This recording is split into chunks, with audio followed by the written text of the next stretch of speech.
E o ego? Será que o ego é coisa boa ou coisa ruim?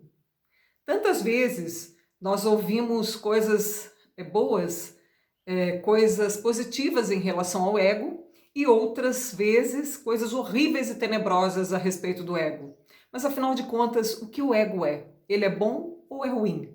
Então, a princípio, vamos esclarecer: o ego é bom, porque ele é uma identidade que nós temos para nos relacionarmos com o mundo, com as pessoas em volta. Por exemplo, você já experimentou mostrar um espelho para o seu cachorro? Você já viu a reação estranha que ele tem? Ele simplesmente não sabe que é ele no espelho.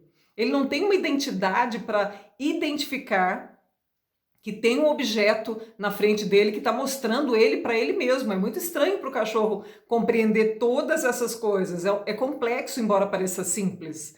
Quando você olha para o espelho e sabe que é você, existe uma aparelhagem mental muito complexa para que isso aconteça, embora pareça simples. Aqui onde eu moro num lugar com bastante natureza. Os passarinhos brigam no retrovisor do carro, brigam com a sua própria imagem, sujam todo o retrovisor do carro e dá uma trabalheira. Toda vez que vai sair tem que limpar o retrovisor ou então colocar um saquinho plástico para os passarinhos não se enxergarem no espelho. Porque eles não têm uma identidade, não sabem. Eles olham para o espelho e acham que tem ali um concorrente. Querem detonar o concorrente e acabam sujando o retrovisor.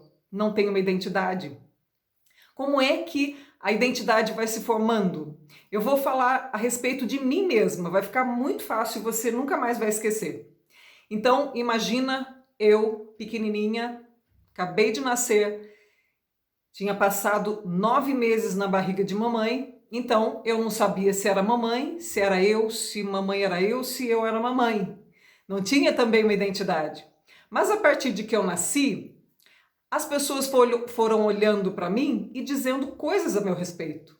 Ah, ela é branquinha, ah, ela é loirinha, ah, ela assim, olha os olhinhos claros. As pessoas foram dizendo coisas. Muitas coisas que, segundo a cultura, são positivas e muitas outras coisas que são negativas. Por exemplo, eu ouvi dizer a meu respeito que já desde bebezinho as pessoas da cultura, né, em volta falaram assim a meu respeito: que bonitinha, ela é tão branquinha, pena que é mulher. Eu era um bebê, mas certamente o meu subconsciente pegou essa informação. Ser mulher não deve ser coisa boa. E a cultura em volta, né? Eu tenho 49 anos, então naquele tempo as pessoas com quem eu convivia, minha avó, tinham determinados conceitos que eram para aquela época, para aquelas pessoas ali ao redor. E eu fui introduzindo, introjetando aquelas opiniões que as pessoas tinham a meu respeito, fui compreendendo que algumas coisas sobre mim eram boas, algumas coisas eram ruins, conceitos da cultura em volta. O ego ele vai se formando a partir disso. As pessoas vão nos dizendo coisas e nós vamos nos identificando com elas. Elas não são exatamente o que nós somos mesmo, porque nós não sabemos quem somos, mas pegamos essa referência da cultura. Eu sou branca, ser branca é bom, eu sou... E aí, eu com 14 anos, eu já tinha 1,80 m. E aí, as pessoas me davam uma referência de que ser uma mulher e ser alta não era uma coisa boa. E eu introjetei isso também. Ser uma mulher com mãos de 20 centímetros era um exagero. Eu fazia de tudo para esconder as minhas mãos, eu fazia de tudo para esconder a minha altura, então eu fui meio que arcando a minha coluna. Eu demorei, depois levei muito tempo com a natação para botar a coluna de volta, né, para ter uma boa postura. Então eu fui introjetando coisas que não eram tão boas ao meu respeito, outras que eram boas, mas no fringir dos ovos, misturando tudo isso, eu entendi que eu era insuficiente. Eu me tornei uma pessoa egóica. Agora talvez eu tenha confundido você, porque a gente pensa que uma pessoa egóica é uma pessoa assim, que se acha, não é? Uma pessoa egóica é alguém que sofre por ter um ego, que sofre o seu ego. Então todos nós, em alguma medida, e cada um menos, outro mais, somos egocêntricos, ou seja, nós nos sentimos insuficientes e por isso precisamos chamar a atenção da multidão, porque nós nos acostumamos desde pequenos que é a multidão quem diz quem nós somos. Então, o ego é uma falsa identidade. Nós nos tornamos egocêntricos quando queremos chamar a atenção dos outros para nós de alguma maneira. Ou de um modo ruim, ou de um modo bom. Muitas pessoas fazem coisas boas para chamar a atenção, outras fazem coisas ruins para chamar a atenção, mas são igualmente egocêntricos. Algumas pessoas se sentem tão insuficientes que precisam ter poder para se sentirem melhores. Outros precisam falar mal do outro, porque se eu acredito que o outro está pior do que eu fico, eu fico bem na fita, né? Então, se você está pior, eu estou melhor. Então, nós usamos de muitas estratégias, sendo egocêntricos, para nos sentirmos melhores. Percebe como que isso é complexo? Então, eu vou recapitular. O ego não tem nada de ruim, porque é a minha identidade apenas, somente isso. Mas quando eu passo a usar essa minha identidade como tudo que eu tenho, não conheço a minha verdadeira identidade ainda, e agora eu sei que eu sou eu e você é você, então eu começo a competir com você. Eu quero ser melhor do que você. Para mim não é suficiente ser apenas eu quero ser melhor do que você. Então o meu cabelo tem que ser melhor, a minha altura tem que ser a melhor, mesmo que eu precise fazer uma cirurgia muito séria para isso, mesmo que eu tenha que transformar todo o meu corpo, mesmo que eu tenha que me redesenhar todo. Vão surgindo, não é? Todo tipo de questões por conta do egocentrismo. Não é suficiente ser eu preciso ser mais do que você. Isso é egocentrismo.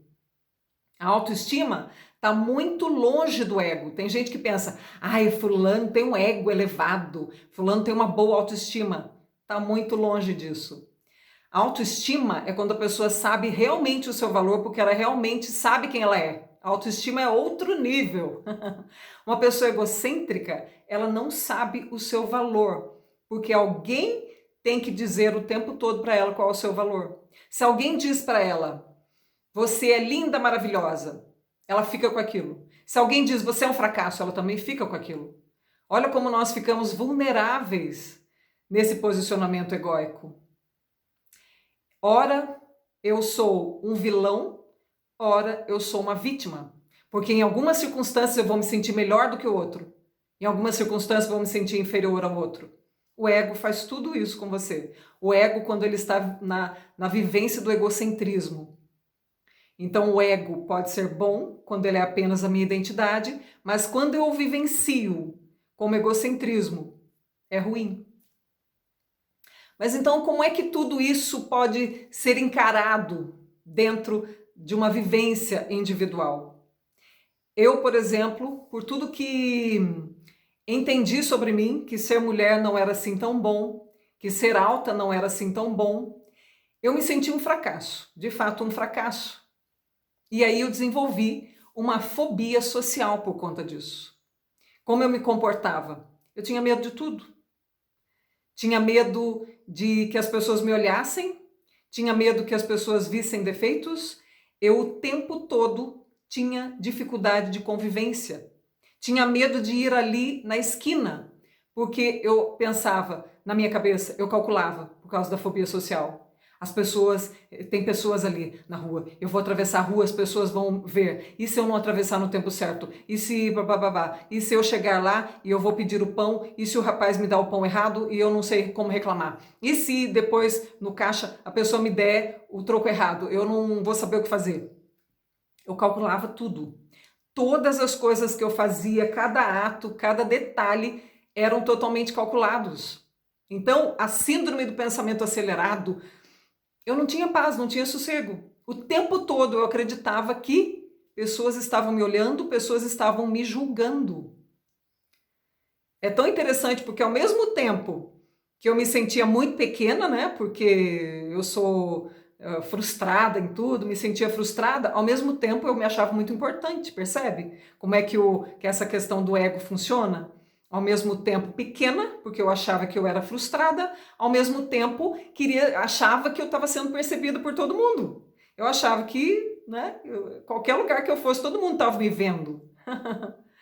Então, o egocentrismo ele tem esses dois pontos. Nós desejamos, na verdade, sermos vistos o tempo todo. E por isso acreditamos que as pessoas estão reparando em nós o tempo todo, e queremos competir o tempo todo, e queremos ser os melhores o tempo todo, e não conseguimos mais ser simples, até que um dia nós vamos percebendo qual é a nossa verdadeira natureza. Eu acredito piamente que quando você deseja mesmo fazer mudanças na sua vida, fazer transformações, eu acredito mesmo que é uma questão espiritual isso. Todo mundo se revela para você mostrando qual o caminho. E algumas portas começaram a se abrir para mim.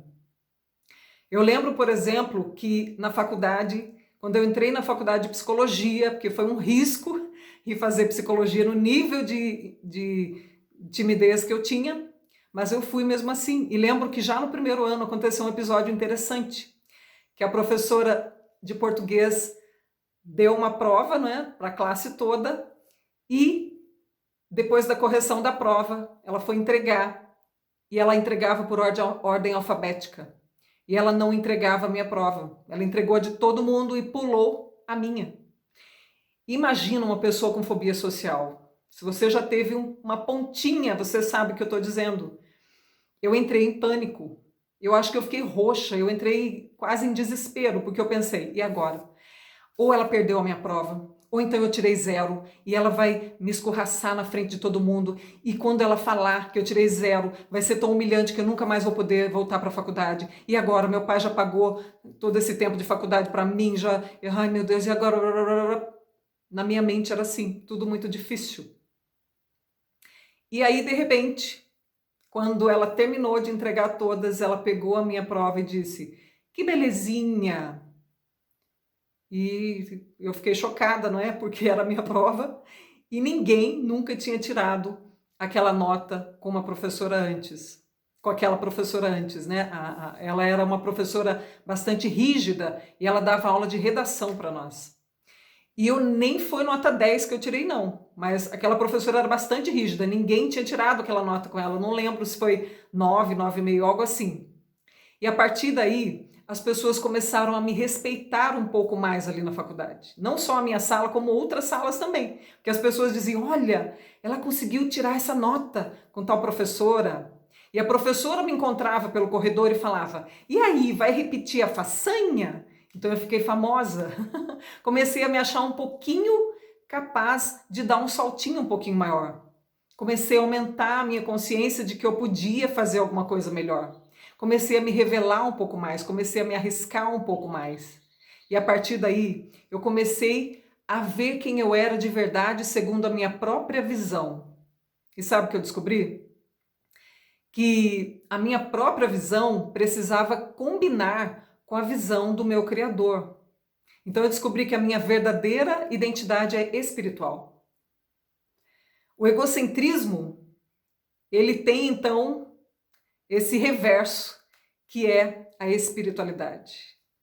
Eu só posso me encontrar e saber quem eu sou de verdade nesse viés, então, de saber quem eu sou e como eu fui criada, como eu sou na essência. O meu eu verdadeiro, ele é um ser essencial, ou seja, eu fui criada de uma determinada forma que nem meu pai, nem minha mãe, que me criaram durante uma vida inteira, sabiam qual era. Somente o meu Criador sabia qual era.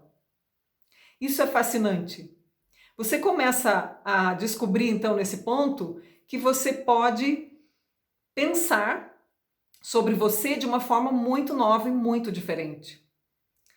E é uma coisa muito desafiadora, porque então eu comecei a descobrir que eu podia falar em público, eu fui descobrindo que eu podia ser uma pessoa sociável, que eu podia ser a tagarela que eu sou hoje, não é? E essa identidade, essa nova identidade, Ela convive com a identidade, com o ego, sim, claro. Eu descobri que eu tenho uma verdadeira identidade, mas eu continuo tendo um ego. Aí você pode me falar assim, mas então, Lucilene, eu não deveria nascer e já descobrir a minha verdadeira identidade? Não, não dá para pular esse caminho. Eu preciso primeiro descobrir através dos outros, depois desmistificar o que os outros disseram, para depois descobrir a minha verdadeira natureza. Mas então o ego serviu para quê, Lucilene? O ego é apenas a minha identidade. Eu continuo ainda precisando ter um ego. Lembra disso? Para eu não ficar que nem o cachorro lá na frente do espelho brigando comigo mesmo? Eu preciso ter um ego, mas eu não preciso ser egocêntrico. Isso é fundamental e é maravilhoso quando a gente descobre que tem uma verdadeira natureza e que nós mesmos podemos nos autoconhecer. Aí que entra o autoconhecimento. O autoconhecimento nos mostra a nossa verdadeira natureza. Nessa em que nós temos uma potencialidade infinita, porque tudo que o Criador tem também é nosso. Não é maravilhoso saber disso? Eu quero ampliar esse assunto, eu quero que a gente consiga aprender muito mais através desse assunto e eu quero que você então comente para que a gente saiba que norte dá a partir desse vídeo para que a gente vá se descobrindo cada vez mais. O que você acha disso? Vamos juntos?